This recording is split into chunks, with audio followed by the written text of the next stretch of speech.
I left the city, I've been browsing, treading water that they drowning. My head on a swivel, yeah. It's only really my surroundings.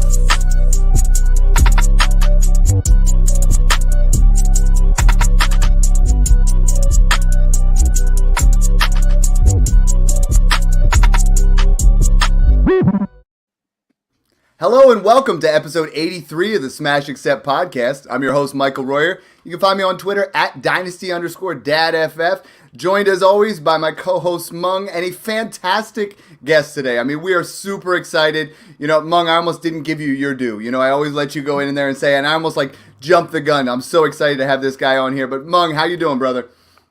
Yeah, I'm doing great. I'm excited to talk about some more rookies in this class. A lot to go over. Of course, you guys can ask us questions. We're always around on Twitter. You can find me at FFA_Mung, MENG. All my articles over at Fantrax HQ, which is also where you can find some of our guest stuff today. But I'll let you take care of that intro. Yeah, and Mung, I got to say, for our YouTube followers, for our people on Facebook, you know, I think you've created this like professional LinkedIn type photo, I think just to make me look older. You know what I mean? Like, I think every episode you just want to point out that I am the Dynasty dad and I'm old enough to maybe be your dad. But, you know, every single time people are like, oh, geez, there he is.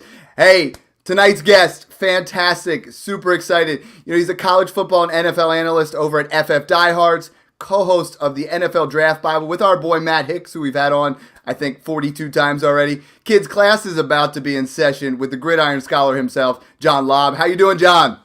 I'm doing great. Thanks for having me on. I'm so excited. I love the title of the show, Smash Accept, because sometimes when people DM me trades, all I do is I would literally say Smash Accept. Like, that's it. Like, why did you even have to ask me? That trade is so good, but I get it. You know, they like to ask and get a second opinion. So I love the name of the show. I love this time of the year. And, you know, I'm embarrassed because the only photos of me are like 10 years old now. And it's before I had a beard. And I was going to get some new professional photos before COVID. And since then everything was shut down forever, right? I really need to go to a studio and get a professional shot. But I'm working on that. That's the summer plan. I mean, to get an updated photo. But I understand. I'm embarrassed that, you know, this is the best I got right now. Hey, it's a good look. You know, little anecdote here. So, you know, right now my girlfriend, absolutely love her. But after my divorce, I started dating again, right? Craziness in this day and age after you've been with somebody for like 15 years. And the first woman I started talking to, I was talking to her profile. You know, we were like, hey, let's get together for dinner. She's like, yeah, but I got one thing I got to tell you. I was like, yeah, what's up? She goes, my picture's 10 years old. And I'm like, oh, so that, okay. She's like, I also got a couple other things. I don't look like that anymore. And I was like, ooh, you know, like Mung puts that picture out there. He looks fantastic. You know, I just had to get that anecdote. I got catfished, right? The Dynasty dad got catfished. No worry about that at all. My brother, before I met my lovely wife, I did some dating websites. I got some stories, but I'll keep them quiet. Right there. Yeah. The dating website stories are, yeah, that's another podcast that we can bring up. I can give you so many crazy maybe we'll share those afterwards. So we've had Matt Hicks on again, and I've played in leagues with Matt. Little shout out. The league I'm in with him, I won both years. But anyways, you know, but I told him when he was on here, like, your podcast and now on YouTube, like, I just watched your video on Drake London. I mean, I love it because it's 10 to 15 minutes of consumable content. It's just actionable. You guys, you know, you hit all the aspects. You go over the analytics. You go over, you know, the tape. You do everything. And I absolutely love it. If you guys do not, you guys got to go over and check that over at NFL Draft Bible. It's awesome work, man. I love it. And when I was listening to Mac, because Matt's like, hey, check this out. You know, this is what we do. And I'm like, John, like, I followed you on Twitter. We've been following for years, but I'm like, this guy has some serious passion and love for what he does. And so talk to me a little bit about where your enthusiasm comes from the prospects, you know, and how you got started. Yeah, so I'm 55. So I grew up in a far, far different generation where football was not as popular as it is today. I mean, there was always the diehard. but you could get to the New York Jets for $20. I saw Dan Marino 3 years in a row in Giants Stadium for $20. We used to scalp. I used to go down to see the Jets and Giants and the Patriots, dude. Like they were basically giving away tickets. You would go to the old Foxborough, $10, and you could see Reggie White and the Eagles. Like no one at the time, my friend. It was such a different world. Here's something you can't park for that now, brother. Oh, look, it cost me to take my son to see a Broncos game for his birthday. Each ticket was $200, Jets, Broncos. I used to go down there literally for $15 to $20. So it's a whole different world. Foxborough, you can't even imagine it. They didn't even have bathrooms, dude. They had what are those things when you go to a concert? Why can't I remember the name? Like a toiletry that's outside in the box. Okay. What do you call those things? Porta potties. You're talking porta potties? Porta potties. Yeah. Foxborough had porta potties, dude. You would go in there and you would have to poop or pee in a porta potty for the New England Patriots. And I am not joking. It was a dump. It was literally a dump before they built Gillette Stadium. It was crazy, dude. So I grew up in a generation where getting draft stuff was nearly impossible. You know, there'd be 2 college football games on a weekend on a Saturday. The only time you would get draft rankings would literally be late March, early April. So in some ways I look back and it allowed me to get better because I had to research harder and pay more attention when I saw a player live. I mean, you might like the Hurricanes, Miami Hurricanes, Eddie Brown, wide receiver. Well, the Hurricanes are on TV a lot, so you could scout him. But there are other receivers. You might get him on once a year on a television, right? So when you have the opportunity, I learned how to watch and pay attention and take notes. And I was a draftnik when there was no word for draftnik. In college in the 80s, I would be reading Mel Kiper's book. I would be reading, he passed away. He was from Pro Football Weekly. Joel Bushbaum's book. I would order them in the mail and literally digest every sentence of their books. And it was so hard, but what it did was it forced me how to train my mind and how to watch football. Because you might literally only see one game on a prospect. Now I'm blown away. If you can get all 22 from people now. Like right. I can't even dreamed of that in the 90s, right? So there's some advantages. My light just fell down. There was advantages and disadvantages because it trains you to work harder. And when you got little nuggets, you learned how to study those little bit of nuggets. I could never have imagined this.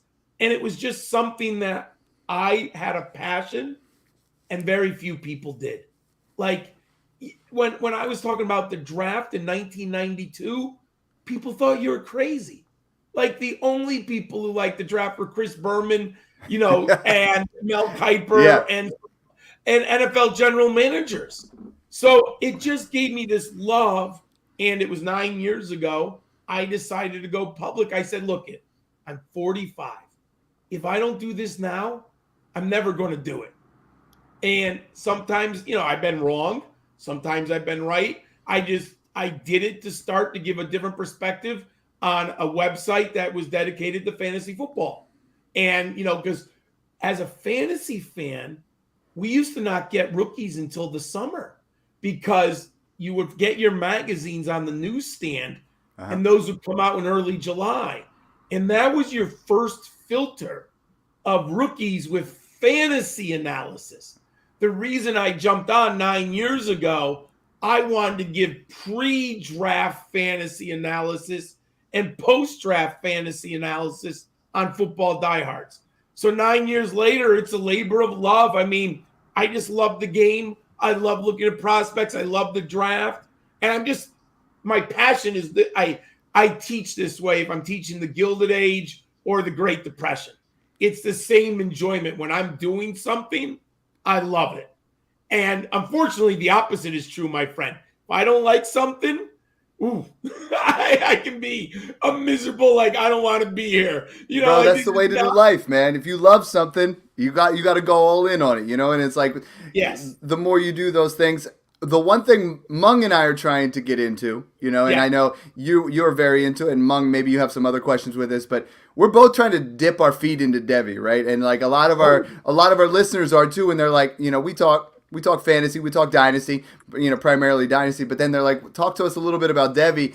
And like every year, you know, Mung and I just get sharper and sharper with the rookies because of the great guests that we have going on. And you guys are always super passionate about it. But for our listeners who aren't playing Devi, you know, and I know that's something you're totally into, tell them why they should. Well, so like last year, I was very high on Brees Hall and Devi, right? And I had him ranked higher, and there were people who disagreed with me. He's been at the top of my board for a long time. Now, I also put upperclassmen. If I have two equal players, especially at the running back position, I rank the upperclassmen because I love Bijan Robinson. But the longer you play in college, the greater the chance for injury, right? We don't want injuries, but they're a reality of this violent game. So same thing with right now. If I'm judging Bijan Robinson or Trevion Henderson, I'm going to go Bijan Robinson because I got 2 years of college hits that Trevion Henderson could blow out a knee. Let me limit that to 1 year. So the reason I like Devi, I'm watching these young men anyways because I'm playing college fantasy football, right? Last year, I've already been scouting Jackson Smith and Jigbu. I've been scouting C.J. Stroud. I just mentioned Trevion Henderson. I've been looking at them because I have them in college fantasy football. Well, I just take notes. You know, I literally have a file folder over here where I literally have running backs in one folder, wide receivers, quarterbacks. And I can go and get a sheet of notes on what I visually saw. Now, that's anecdotal. That's live action. I like taking notes in live action. But Debbie allows me to get a head start. So once the draft is over, I'm going to be doing college/Debbie in June and July. What does that mean? I'm watching film of those players. So when I sat down in January, I had so much, the quarterbacks were the easiest one.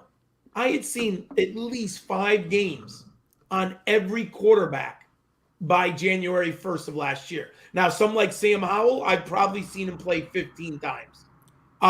You know, Carson Strong, I've seen him play like 8 times. Desmond Ridder, I might have seen more Desmond Ridder over the last 3 years than any other quarterback because I'm an American Athletic Conference fan. Cincinnati's been very good. They're on TV all the time. Plus, I knew Ridder was a draft prospect, right? So Debbie forces you to watch the players and get way ahead of the competition. So I've known about David Bell for 3 years. Now, unfortunately, the combine game, we could talk about it, but he was so much less athletic than I expected him to be. His production profile is unbelievable. Exactly. And I think he's someone that, and we're going to allude to it a little bit, but someone because of that is going to be such a discount who's he's going to be a phenomenal talent, you know, and I'm excited about that. So John, I got a question for you, or I guess technically 2 questions. Okay. So who's somebody that when you were watching during the college season, maybe while you're playing, maybe a star in your fantasy college teams, who you were really high on, but then maybe since you've been looking more closely into them the last month or so, you've started to come down a little bit. And then vice versa, who's someone that maybe even you overlooked during the college season, but as you've been doing more and more research, you've really started to love? Great question. First one, Kyren Williams. I absolutely loved him at Notre Dame. The year of COVID in the summer, I had started studying the Notre Dame depth chart, and I was reading reports and out of Notre Dame and quotes by Brian Kelly. And they had a freshman that year named Chris Tyree. And a lot of Devi people thought Chris Tyree was going to be the guy.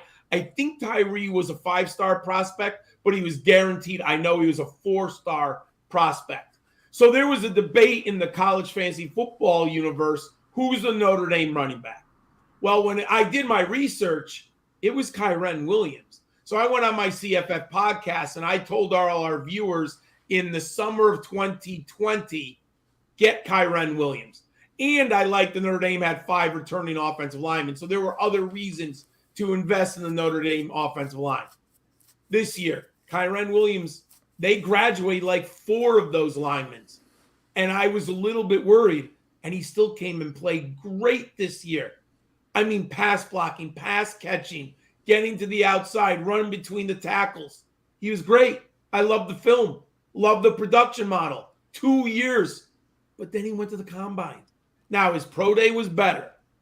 But I can't ignore those athletic numbers for a scat back who, I think he's under 200. Let me look. He's 194. So you're looking at a player who's already got a challenge. We know that 205 is like that golden weight for running backs. You have a player who's 11 pounds under the weight threshold, and he's not incredibly athletic. I mean, I have him at number 12 now. I had him at like number 5 or 6 in late December. But I can't ignore that lack of athleticism. I think his ceiling is capped. I think, he's going to be in a rotation. So I think his fantasy value is very limited. And I just can't ignore that. 2, I'm mad that I missed on this player as an NFL prospect, but I also didn't think he'd come out early. So that's part of it, but not an excuse. I should have known better watching him, that he might go pro. Sky Moore. I watched Western Michigan with Dwayne Eskridge last year. Sky Moore was impressive in bursts, but he wasn't like, oh my God, this guy's great. Had him in some college fantasy football teams this year. The production was off the charts. He was amazing. But he was a junior. And not a lot of group of 5 wide receivers to clear for the NFL draft. They're just not, it's just not as normal as those in the Power 5. So it wasn't like on my radar. Then I remember when Sky Moore declared, I was like, oh, that's interesting. My immediate thought was, I wanted him in my college fantasy football next year. And my second thought was, oh, he's probably a little smaller. Let me look into him. But plugged into production, whoa, Sky Moore is impressive. I didn't realize I think it was 170 receptions. Let me check if my old man brain, I just have to open up my model profile. 170 career receptions. I was right. And then I looked at Team Aerial Dominator, 39%. Receiving yards per pass attempt, 3.51. Wait a second. What's going on here? This guy in the production model is smashing it. What did I miss? And I said, well, I don't know how athletic he is. He's at a group of 5 program, right? Western Michigan. He's playing MAC defensive backs. Hey, he showed up 5'10", 195. He's heavier than Kyren Williams. And then 4.41, 4.32. Oh my God. Sky Moore all the way up to number 7 on my board. The number, the production, the size, and the athletic ability. It checks every box. And of course I like the film. But I'm very understanding the difference of a Power 5 prospect to a group of 5 prospect. From a production standpoint, you have to factor in the numbers are greater at the group of 5 level. I love it. Hearing you go through the whole process is just fantastic. And Mung, that was an awesome question, honestly. So you can kind of work your way through that. Tonight we're going to talk a little bit about, rookie drafts are right around the corner. I mean, all of our Smash leagues, we draft May 2nd. We're going to start that Monday. We're just going to get it out there. Smash Accept 5 is actually doing a startup that day. The rest of the Smash Accept leagues are going to be doing rookie drafts that day. So, I mean, this is going to be my birthday's that weekend. Like, we're just pumped up here, So, the guy that Mung's been talking about, the guy that I just watched a video on there that you guys have up, and I think the numbers you said for this player was he just put up silly numbers production-wise, right? I mean, you're looking at 119 targets, 88 receptions, 7 touchdowns in 8 games. I mean, Drake London absolutely dominated. Talk to me a little bit about it, because I was listening to it and I heard the word unicorn in there. Mung's got him at his wide receiver 1. I don't quite have him there. I mean, across the board for Smash, except all 4 of our analysts have different guys as wide receiver 1. But Mung's guy has been Drake London. Drake London is really moving up and someone that we absolutely love. Talk to me a little bit about him. Here's the perfect Devy player. You could have got him after his freshman year for absolutely nothing in Devy football. Most of the Devy community had no interest in Drake London. Matt and I did a profile of him on our Devy show in the summer of 2020. And I talked about Drake London. And I remember the criticism at the time was that A, he only played in the slot, and B, he doesn't get a lot of separation. Legitimate criticism. But I said, you can't coach size. And I've got to take into the fact, he was listed at the time at 6'5". Now he's 6'4". But that's fine. He's still very big. And I was impressed with what I saw as a freshman on tape. Andy was a dual threat athlete. He played 3 games of basketball for the Trojans that year. Mm-hmm. And he played in high school. So I'm very into the 3-sport athlete, especially if they run track and play basketball, I'm sorry. Those I'm very, very interested in, especially at wide receiver. So, piqued my interest, and I like the film. Remember, freshman year, let me go through that depth chart for everyone. Michael Pittman played at the X. Amon-Ra St. Brown played at the Y, and Drake London played at the slot. Oh, now I understand why he was at the slot. Plus, he's a freshman. Plus, in the Pac-12, my friends, they didn't have any safeties who could cover a 6'4", 219-pound slot receiver. They don't exist in the Pac-12. He was just a nightmare. Well, Michael Pittman goes to the NFL. What do? They move Amon-Ra St. Brown. Well, if I got a 6'4", 219-pound slot receiver, I'm going to leave him there. No one can cover him again. Goes out, smashes again. I move him up my Devy board. Still, no one liked him. This year, now we saw what Amon-Ra St. Brown just did. Went to the Lions, became a star, a fantasy. He won me so much money in DFS. Two of my winning teams had him in redraft and one in dynasty. What do? Oh, let's move our big boy out to the X. And I said this on our Devy seminar last year with Matt. And this is not play. This is true. You can go watch it on video. I said, this is going to prove everything. I understand the lack of separation, but he's going to play X for the Trojans. And I expect a big jump in numbers. You just mentioned, I did not expect 119 targets and 88 receptions. He even exceeded my expectations. I mean, he blew out the production model. He was like All-American, All Pac-12. I mean, he was unbelievable. I bet you if we had 5 honest Devy people last year, I bet you 4 of them would never have mentioned Drake London in the top 4. Looky, that's why Devy matters. You could have had Drake London as your 3rd wide receiver on a Devy team, and no one would have cared. You could have traded for him last summer, and people would have given you for a bag of donuts Drake London. He's going to go in the top 10 of the NFL draft. I mean, you can't get any better than that. If you don't like him, trade him. The value's there. It doesn't matter. If you really don't like, and some people don't like him, then trade him. Because the value is sky high. Top 10 wide receiver. Hello, that's exactly what you're looking for in Dynasty and Devy. I love it. And, in the latest mock from ESPN's Mel Kiper, they do have him going at 10. And the Jets situation, 2 months ago it was Treylon Burks. Then last month it was Garrett Wilson. Now all of a sudden you got Drake London moving all the way up into that 10 spot, and he's a monster at the catch point with contested catches. There's some of those concerns on separation are going to come to light. But Mung, what I want to do next, and this is a new twist here. We're going by Dynasty Trade Calculator. Value-wise, these 2 players are dead even. I want you to pick one. Then I'm going to kick it over to you, John. It is draft season, so a lot of times people are asking if I have this pick, and a lot of times Drake London's going 103 to 106, depending on what we have, depending on where these quarterbacks are. We know some of them are going to get drafted early, and that's going to kick things around a little bit. But we're looking at among Drake London or staying with USC, Michael Pittman, who I think is going to have, he had a minor breakout last year. I think Michael Pittman is going to eat this year. But Drake London or Michael Pittman, Mung?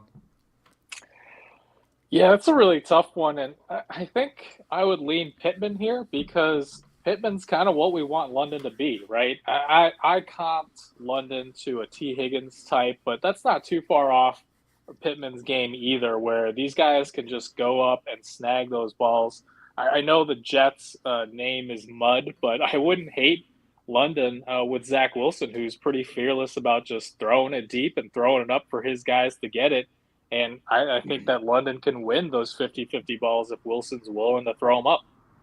John, USC has just been churning them out, and I think there was a time there where we were saying USC wide receivers weren't going to be anything, Keyshawn Johnson, and then there was nothing for like a long time. And look, they've been Juju Smith-Schuster, right? They've had good receivers. Exactly. Which one of these USC wide receivers, if you had to pick today, and we're saying he's going to the Jets, Drake London to the Jets or Michael Pittman on the Colts, and you're drafting in Dynasty, which guy would you rather have? There's two reasons I'm going to take Drake London. One, he's a first-round pick, top 10. Two, he's younger. I'm going to go with Drake London there. I love Pittman. I had him as a second-round grade coming out. The Colts took him in the second round. If I have a top 10 wide receiver dynasty asset, I'm going to take that. But it's very close. I like what Mung said is the ceiling of Drake London is T. Higgins maybe slightly better, and I think Michael Pittman is a light version of that, and I feel like if we could get Drake London to Michael Pittman's status, I think he'll get there quicker than where Michael Pittman is and has a little bit more upside. So I'm going to lead Drake London as well, but that's a fun thing to kind of debate, and I wanted to throw that wrinkle in here. So my wide receiver one, and I like the big guys as well, and I heard you say, and this was, I love this word, you said you kept on. Is it pontificating about this Razorback wide receiver? I was like, first of all, you got to tell our Smash Accept listeners are going to be like, what's he talking about? We don't use those kind of words. But 66 receptions, 1,104 yards, 11 touchdowns, 6 games over 100 yards, that rushing upside with absolutely poor quarterback play. And Treylon Burks goes in the Mel Kiper's mock at 23 to Arizona. So talk to me a little bit about the upside of this player. And a lot of times people are saying, well, he didn't run that great at the combine. Look at the tape of his 92-yard touchdown he had last year. When you put GPS on it, he ran at 22.6 miles per hour. When this guy gets it going, I love Treylon Burks. I love the bigger wide receivers. Talk to me a little bit about him. So first, you have to understand, in my book, he doesn't win with burst and acceleration. That's not Treylon Burks' game. Agreed. You just alluded to it. His top end speed, once he gets that body moving, flying. He's flooring, dude. Yeah. He's flooring. And I think it was Lance Zierlein who said he was now looking at like the 10 to 40 mark in the 50. Like, what is the trucking? That wasn't the word he used. But basically, once the player's trucking it, getting up to full speed, and that's what you just mentioned at 22.6, Treylon Burks is trucking it. Then, a very sticky stat, receiving yards per pass attempt. It's a very sticky stat for fantasy success in the NFL. I'm looking at a 2.50 for my benchmark. Guess what Treylon Burks had? 3.5. Wow. Let me just give you Sky Moore, 3.5. Jalen Tolbert, 3.6. But those are both against group of 5 defensive backs. Mm-hmm. Drake London, 2.16. That's not a great receiving yards per pass attempt. Now, when I have a 41% team aerial dominator, I have a 3.51 receiving yards per pass attempt, and I have a player who trucks it at, what did you say, 22.6 miles? Yeah. He's 6'2", 225. Man, please, the ceiling. And I know he's a raw route runner. I know he's not a perfect receiving prospect. I get that. My friend, if you are drafting Burks and you're going to line him up on the X and play him at the X 80% of the time, you're just doing it wrong. You're just doing it wrong. If I'm drafting Treylon Burks, he's going to play Z. He's going to play slot. He's going to play X. I'm going to put him in motion. I'm going to put him on quick screens. Like, remember Demaryius Thomas? Yeah. Where Peyton Manning would get the ball out? I used to love that. One missed tackle. What did Demaryius Thomas do? Boom. Gone. Right? You get the ball in this man's hands. If I'm expecting him to stand out there like a statue at the X and win with acceleration and burst on a quick out, I'm just a silly offensive coach. I'm just not doing my job. Well, Mung and I talk about this all the time. That means something, right? If we get him to the right guy, I mean, I'm thinking a little bit about what Shanahan was able to do with Debo, and I know they're not the same player, but like we get him to the right. I mean, we got him here going to Arizona with Cliff Kingsbury, who I believe would be able to do that. You take him into the wrong situation, and they try to do that. You know, we were talking about the Jets. I don't know if the Jets scheme properly to get that done. You know, like landing spot matters in my opinion, for Treylon Burks way more than Drake London or Garrett Wilson. Well, let me tell you something that's scary. The Cardinals don't put the receivers in motion. The Cardinals have a terribly fixated 4-receiver set. If you look at the numbers on the Cardinals, they're not very interested and they're not very diverse in their routes. It's really bad. One of the things Cliff Kingsbury I always thought he did wrong was he was playing Christian Kirk in the wrong spot. That's going to be a problem in my mind. I love the players around him. I love the quarterback. I don't like the scheme. Like, you know who he would be perfect, but they'll never get him? Sean McVay and the Rams. Sean McVay and the Rams would use, in my opinion, Treylon Burks in the right way. You need to understand the asset and the player that you are bringing into your offense. And when you do that with Treylon Burks, you're going to get a productive player. If I'm just stick him out there at the X and leave him out there, we're going to have no fantasy value, my friend. So yes, landing spot's everything.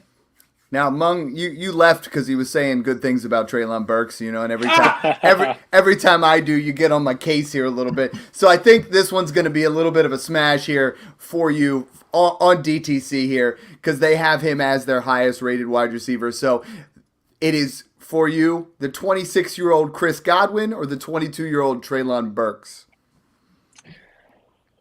Yeah, it's Godwin for me. I just, especially with the Cardinals, I think we've shown that Cliff Kingsbury has good starts to his seasons, and this has been documented to some extent, but also, you know, he's not the most creative coach that some people were touting him as when the Cardinals hired him.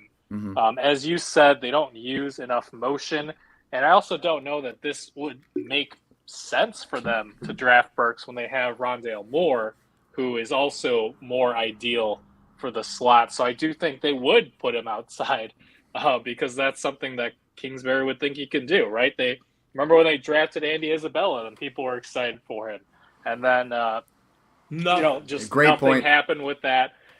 So yeah, I'm taking Godwin here.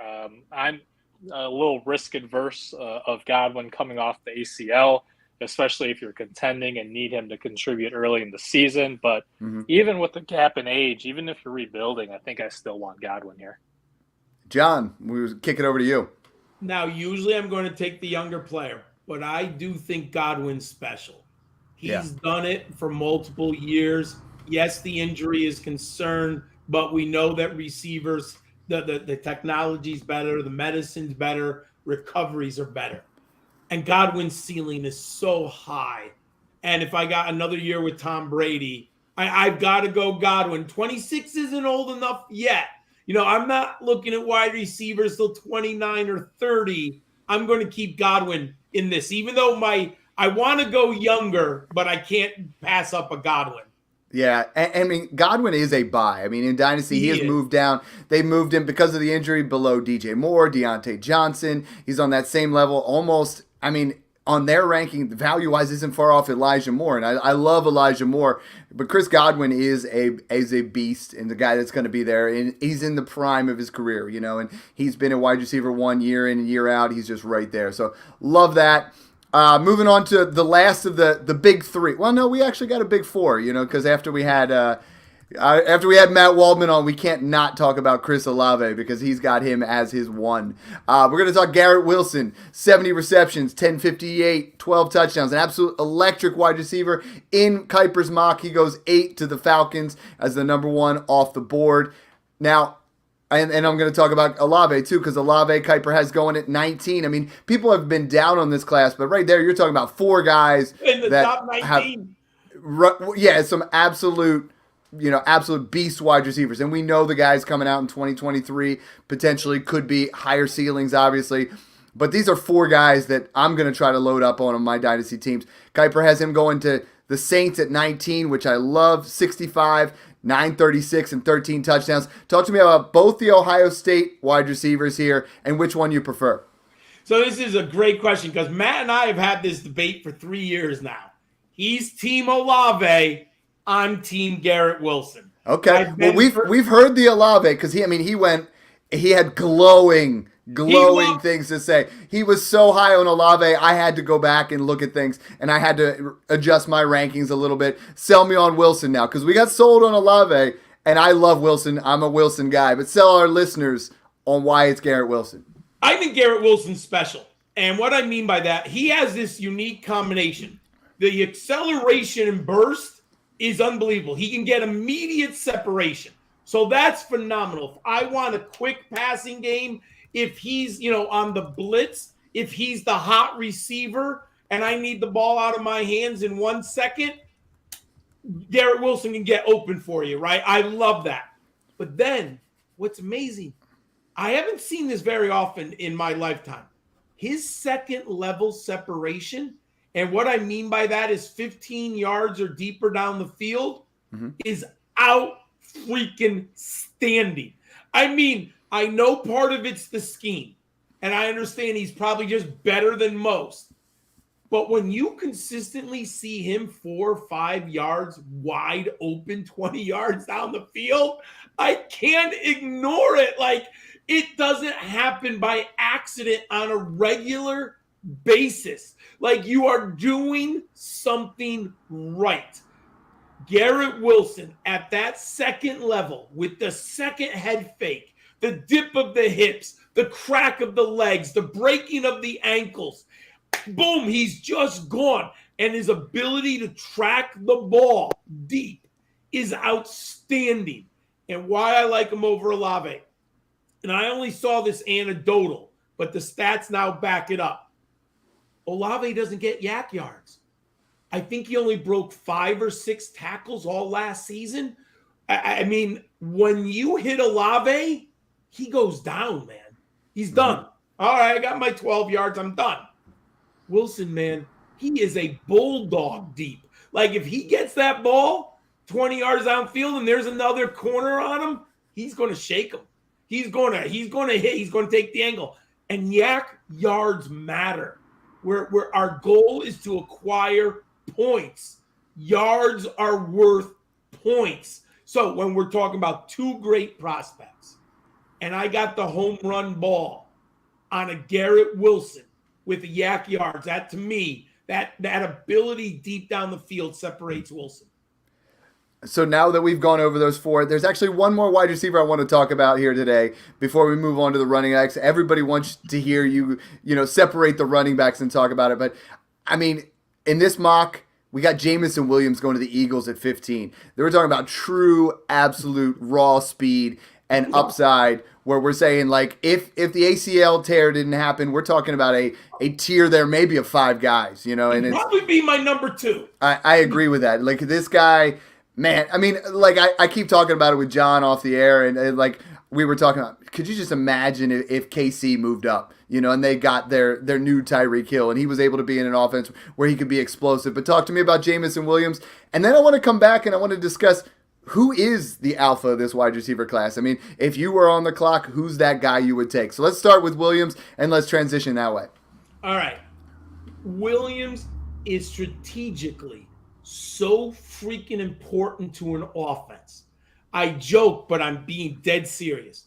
He's what the Raiders thought Henry Ruggs was. The Raiders thought when they drafted Henry Ruggs, they were getting Jamison Williams. Yeah. They get a guy with an actual breakout age instead of Henry Ruggs, which was clear. And Williams is more electric deep down the field. Like when you compare the two, route running is not even close, my friends. Yeah. I was very low on Ruggs. I had him at number 5, and I told all my followers I don't own one shear of Henry Ruggs in Dynasty. Same. We were so far off of him. I've seen too many of these one-dimensional speed merchants.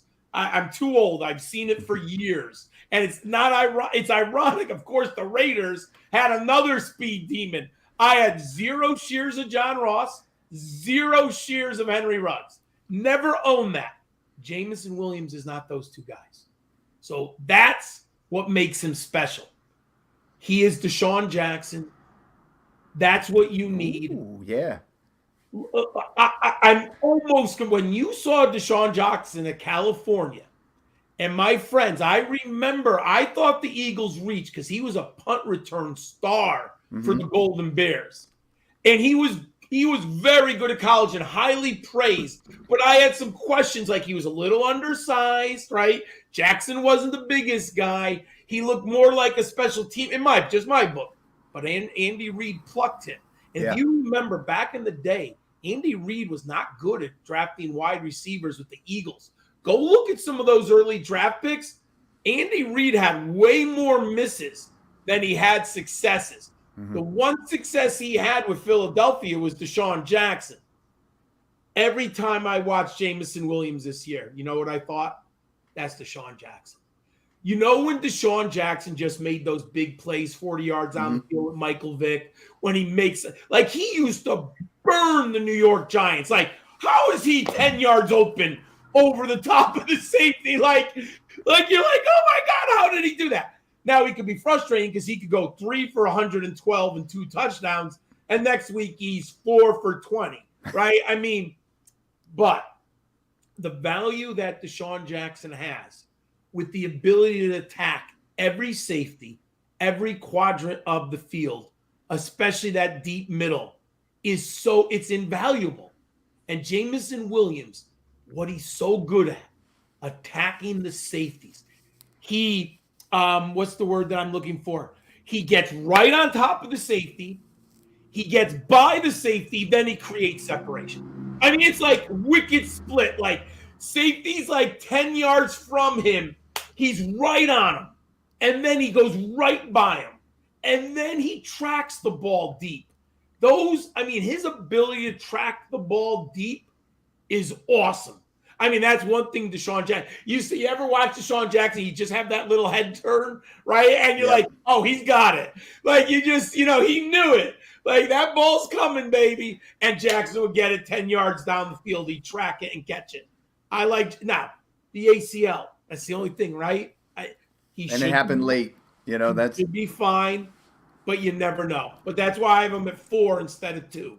Now, Mung, I said we were going to jump to the wide receiver 1 here, but we're going to stay with what we've been talking about. I'm going to make this one a little bit more difficult for you. So now we got Garrett Wilson, Chris Olave, and I'm going to throw 2 wide receivers who are in that same exact area on DTC, and that's Elijah Moore and Devonta Smith, 2 wide receivers I absolutely love for Dynasty. If you got to pick between those 4 guys, who is it for you? Look, I know this is going to be a cop-out answer, but I think these guys are close enough where I don't think Moore, Smith, Olave, or Wilson are true, alpha-type number 1 wide receivers who are going to dominate target volume like a Devontae Adams. So I really do think they're going to be, contributing wide receivers. And it sounds like Smith could be paired up with Wilson or Olave based on a lot of the mock drafts. Mhm. So really, it's a pickup. I think if I had to order them, it would go Wilson, Moore, Smith, then Olave. But again, they're all right there for me.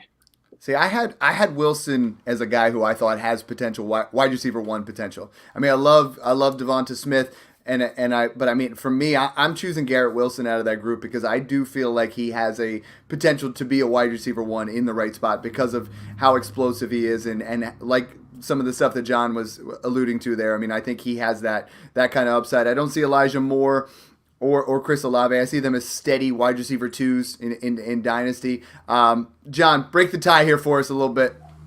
You're gonna get my full geek. I am all in on Elijah Moore.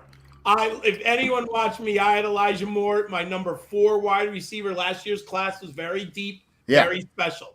I was higher on Moore than most people. I was very early on Elijah Moore because that's the advantage of playing college fantasy football.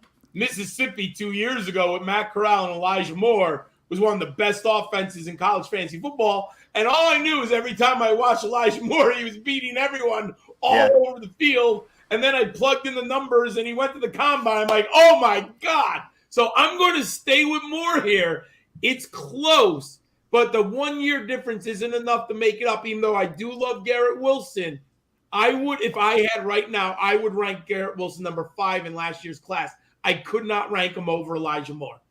Okay, I like that. I mean, I have Elijah Moore. If people that listen to the podcast, I've been pounding the drum for Elijah Moore. It's someone that I own everywhere, and then listeners that I play with started trying to extort me on it. They were trying to get me to way overcharge. And that's the crazy thing there. John, who is your wide receiver one out of this class? I mean, Mung's is London. It's Garrett Wilson. That's who John has, and I have Burks, but I can see.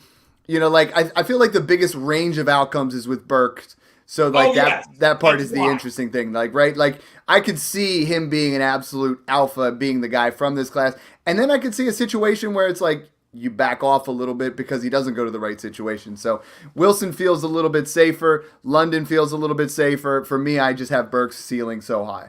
Burks might have the highest ceiling of all three. That I will agree with you. But he might have the lowest floor. Yeah. That's why I have Wilson above him, because I think Wilson has 1,400-yard upside, and I think at his worst, he'll be a 1,000-yard receiver. I love it. We don't have a ton of time, but we got to talk about the running backs. I'd be remiss if we didn't. So the podcast that I turned on where I was like, dude, and I literally messaged you like the next day after I heard it was the Kenneth Walker one, and I was like, dude, man, I mean, Kenneth Walker has just blown up, right? I mean, you're talking about Debbie, what he's done, where his stock's gone in the last year. And I saw, I saw that Matt has him the highest in his model. And we always try to talk about last year versus, the year before versus the year before. And he has, in his production model, his tape grade he has on DeAndre Swift was 85.9. Najee was 85.5. And the highest this year he has is Kenneth Walker at 83.2. A lot of people are just saying, hey, it's Breece Hall. Breece Hall's the 101. Doesn't matter where he goes, this or that, And I know when he came on here, he was talking about Breece Hall was, he comped him very similar to David Montgomery. Now people are putting him as, I have some people putting him as like their dynasty RB2. And I'm talking about some pretty big-time analysts putting him all the way up in that status. Who is your guy between these two? I mean, is it Breece Hall? Is it Kenneth Walker? And talk to me a little bit about both. Sure. First, I'm going to go back. You mentioned Debbie. We opened it up with this. Just to give you the rise of Kenneth Walker. For those who don't know, he played at Wake Forest the first 2 years. So who knows what Dave Clawson was doing? I mean, it's mind-blowing that Dave Clawson didn't put him on the field. He was in a timeshare. Okay, whatever. That's Clawson's system. Last year, my Debbie rankings, I had Kenneth Walker at 33. Right, so that gives you an idea. Right now, Kenneth Walker is my number 2 prospect. I am higher on Breece Hall than Kenneth Walker because of the pass catching. I'm not saying that Kenneth Walker can't do it. I do think he's a good enough pass receiver. Here's the difference. We haven't seen it. We're projecting. Do I project him to be a 40? Can he have 40 catch potential? Yes. Do I think he's dynamic like a Ricky Waters, Thurman Thomas, LaDainian Tomlinson? No. Can he be efficient? Dump offs, screen passes. Maybe you get him on a wheel once in a while. To me, an elite running back is a running back who can run the wheel route 20 yards down the field. Why I love Najee Harris so much last year, he was literally running wide receiver patterns for the Crimson Tide. He was running outs 15 yards down the field and catching the ball. We have not seen that with Kenneth Walker. It's not on film. And maybe I missed the one wheel route he ran, or maybe the quarterback didn't throw it to him. I didn't see that.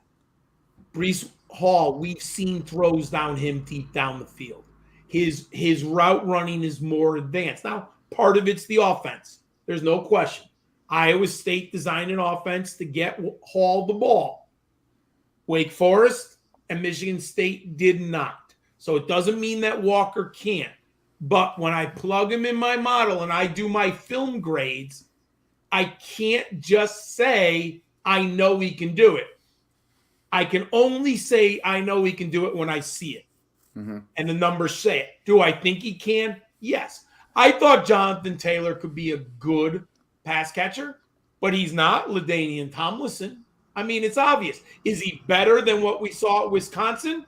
Absolutely. Right? And if you get like we did last year between 30 and 40 receptions. Perfect. In the NFL, you don't – I got to give shout. You said Thurman Thomas. Dude, that's my favorite running back of all time as a Bills fan. Unbelievable. And you said Ricky Waters, and I feel like I'm probably the only other person that was like, yo, all right. But honestly, you're looking for those guys. There aren't tons of Priest Holmes, LaDainian Tomlinson, Thurman Thomas type running backs. But if you can get a guy to get 20 receptions, 30 receptions in today's NFL, you do need that. And Jonathan Taylor was a guy coming out. That was the kind of knock on him, and Kenneth Walker, that's the knock on him. And it's a difficult situation because it's like we just haven't seen it. Doesn't mean he can't do it. And that's the tricky part, between those two guys. And right now, almost exclusively in one quarterback drafts, you're looking at Hall 1, Walker 2. That's my rankings. And basically just on the pass catching difference. Yeah, and everybody wants those running backs, and we talked about it last week. What's the landing spot for you that would just say, you have Hall and Walker 1, 2, that would put Walker above Hall? Like if there's that one dream landing spot right now. Buffalo. Right, like whoever that is, that stock is through the roof. Like the 101 right now doesn't have that cachet it has in the years past. It doesn't even have the cachet it's going to be next year. But it's like if Hall or Walker go to Buffalo, the Twitter's going to explode. It's going to explode, dude. I mean, if Buffalo gets that workhorse running back with Josh Allen and that offensive line, forget about it. Now, we could argue that his touchdowns are capped because you do have Josh Allen, but I think there comes a time in every quarterback's career where you got to dial back at the goal line on the rushing quarterback. Well, and it sounds like everything out of Buffalo is that they're pushing for that this year. They've even said, because they paid him. They're talking about scaling back. And for me, I was like, oh, Dawson Knox is going to get an uptick here. But it's like whoever that running back is, that's going to be huge. Yeah, because you can't allow a franchise quarterback with Hall of Fame potential and Super Bowls possible.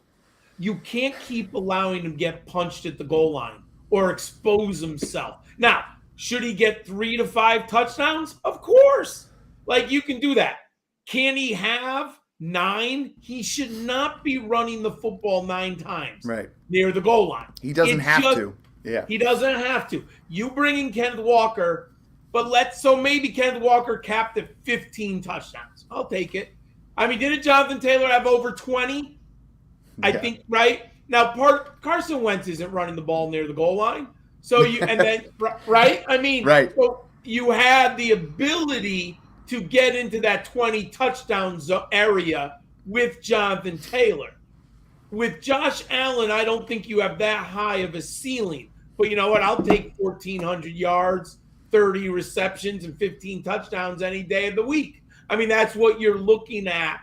And I think Kenneth Walker, Josh Allen will throw him the ball, 2-3 times a game. And that's all. That's all we need, right? And he's efficient enough to do that. So yeah, I mean that would be if let's say Breece Hall ends up in Atlanta, and Kenneth Walker ends up in Buffalo. You smash Kenneth Walker. You can't when you have the franchise quarterback with the team on the rise, looking for Super Bowls, and then you have the Falcons. Please. Yeah, and we had Jeff Bell on here, and Jeff Bell had a mock that he did for Fantasy Pros, and it was Breece Hall, I believe, going to the Chargers, and Kenneth Walker went to Arizona before Connor signed, so it was like, and I keep seeing Hall go into some of these places like the Ravens, and some of those kind of moves, and you're like, come on, we just want it for fantasy, we want it to that, he's gonna get that shot. I'm gonna throw this to you first this time because I've been doing it with Mung. So we have Breece Hall or Dalvin Cook is the first one, value-wise right there. And I feel like running backs, it just makes it easier because of age. And then the other one is Kenneth Walker or J.K. Dobbins. I'm going to go first Breece Hall, and here's why. In my model and my film analysis of these 9 years, so I'm not going to talk about players like you talk Breece Holmes and Thurman Thomas. I'm not going to go, but in the 9 years that I've been grading and ranking, Breece Hall is the fourth best prospect. Okay. It is Ezekiel Elliott, Saquon Barkley, Jonathan Taylor, and then Breece Hall. That's how high I have Breece Hall. Wow. So if you're talking about a running back, is he going to be in his fourth year or fifth year? I think Dalvin Cook's in his fourth year next year. And he played for a while at Florida State, so my guess is he's 25 at least. 26, yeah, he's 26. Oh, there you go. He'll be 27, I think, by the end of the year. I got to go Breece Hall in that scenario. Yeah. And I love Dalvin Cook, but you're looking at a 4-year difference in yardage, carries. I've got to go Breece Hall. Yeah. Second one, so, you said, why can't I? Oh, J.K. Dobbins or Kenneth Walker. So here, I think I had J.K. He came out with Jonathan Taylor, right? So he was either my second or third ranked running back in that class. Loved him. But we have not seen it yet. And we're entering his third year coming off an entire season that he did not carry the football once.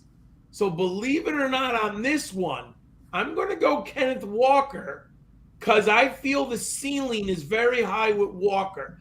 And I think you could, I think you'd get more in a trade for J.K. Dobbins right now. Because the J.K. Dobbins market is hot, but it's... I would trade Dobbins because the market's hot and give me Walker and cross my knock on wood that he ends up a Bill. There you go. Mung, I know you love J.K. Dobbins. No, J.K. Dobbins or Walker for you, and then Breece Hall or Dalvin. Yeah, I think if you're contending, I would potentially sell that 101 in 1 QB leagues where you could get Hall for Cook plus, because I do think Cook is that established workhorse right now. But certainly, I think long-term, it's Hall for sure, considering the age gap. We do know that running back value declines quickly once they hit that cliff. Which is one reason I'm really shocked that Derrick Henry's value is still so high in Dynasty, but that's a different story for another day. We challenge that every year, and then the dude just beasts. Everyone thinks he's a unicorn. He's been dead for 3 years for some fantasy analysts are like, nope, he's done. This is the year. And then he goes out and just balls out. So it's like, until John said it a couple times, until we see it, we just can't just assume that he's done. He is just not human. Yeah. And then who was it? J.K. Dobbins? Or Kenneth Walker.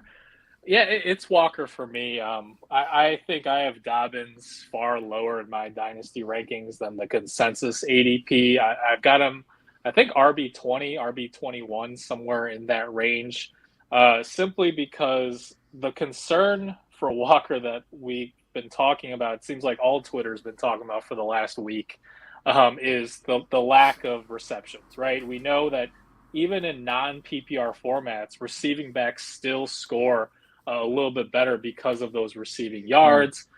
We just want them to be involved in the passing game in general. And we don't know if Walker is going to be that involved wherever he goes. He could end up like an Antonio Gibson or a J.K. Dobbins. But that's the point, right? He at least has the upside where maybe he does go to a team where the offensive coordinator does, risk it a little bit and put him in more of a receiving role. Whereas we know that that's probably not going to happen in Baltimore for Dobbins, not to mention he's coming off of that ACL tear. So basically, you want – I think Walker's floor is that J.K. Dobbins, Antonio Gibson, touchdown-dependent RB2 who's going to be a featured early down back.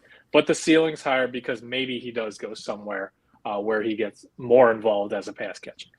And the one thing that I've been echoing it for the last week and a half, and this is, a lot of our leagues are, hey, there's not a lot of dynasty trades this week, and this is not a week where there will be. They like this. People want those rookie picks. I have been asked personally in the last week 15 questions about trading the 101. You have held it this long.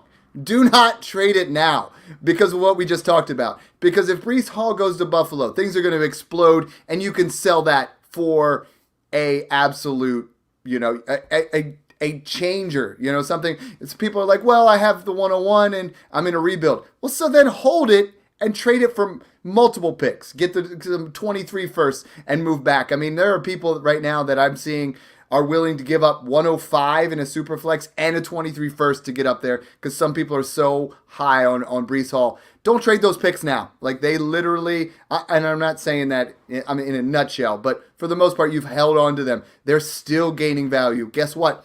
NFL draft is going to happen and some other players are going to gain more value. Hold them and trade on the clock. You've held them that long. Congratulations to you because I trade mine like candy to get studs, but like hold on to it now because it's only going to go up. So, John, fantastic having you on here. I mean, I've had a blast. I love talking to people that are high energy, people that have passion about the industry. You, my friend, are one of the elite when it comes to that and when it comes to rookies. So thank you so much for coming on. Oh, thank you. Before I say anything else, I want to go back and we opened up with Devy. I'm going to give you what I think is a very big Devy tip that people don't talk about enough. I rank Devy wide receivers higher than running backs. And the reason I do that in Devy is the injury risk is, to me, much greater at the running back position.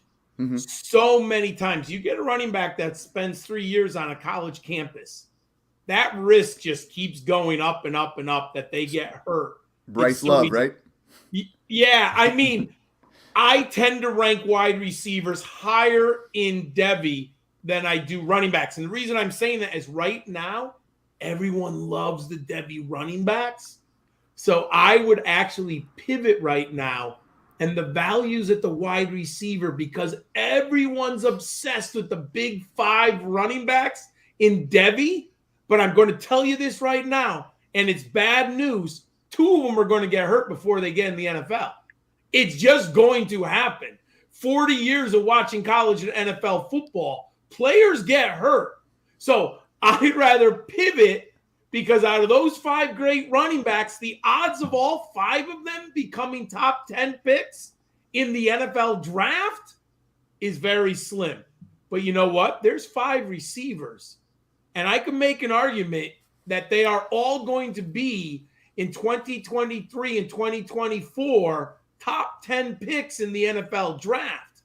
Give me the wide receiver right now in Devy over the running back. That's just a tip that if anyone's thinking, I'm going to pivot away from the masses because everyone wants those Devy running backs, but they're not looking at the risk.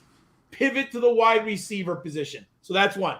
Thank you, gentlemen. I love coming on. Thank you for reaching out to me. Anyone follow me on Twitter at GridironSkull91. Couldn't afford the A and the R. I would love to interact with you. Ask me any Devy questions, rookie questions, anything you want. And all my stuff is on Football Diehards or Fan Tracks. And yes, we do. The Rookie Big Board is also on YouTube, our video series.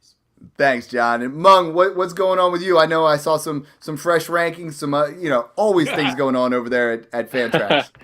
Yeah, you guys can find all my dynasty rankings, 1 quarterback and Superflex over at fantraxhq.com. And I'm gonna leave you guys with a little something that I've been thinking about over the last day or two. I don't know, maybe this is a hot take, but I think that there's a non-zero chance that the Jets could take Jamison Williams at pick number 4. And the reason I think that is twofold. One, they've been linked to rumors all offseason about trying to trade for a guy like Tyreek Hill. They certainly want to upgrade at wide receiver. It sounds like that's a priority for them. And two, the way that the NFL values speed with the modern offenses, we saw that Miami traded back up to pick number 6 to grab Jalen Waddle last year. They had to pay a first-round pick on top of pick number 12, I think it was, to do that. But that's how much a game changer.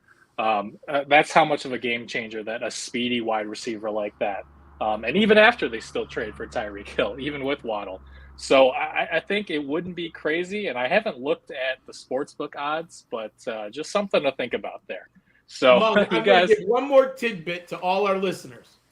The first coach who ever talked to me and convinced me about, not to me, the first coach I listened to and read about, he was all about speed and he changed football, was Jimmy Johnson of the Miami Hurricanes. When Jimmy Johnson took over those Hurricanes in the mid-'80s, late 80s, all he ever talked about was speed, speed, speed. And he didn't just mean at the wide receiver. He was talking defensive linemen, linebackers, and that's why the Cowboys won those Super Bowls. He had so much speed, and that's when I realized everything in the NFL is speed. Love it, guys. Thanks again for tuning in and enjoy the process.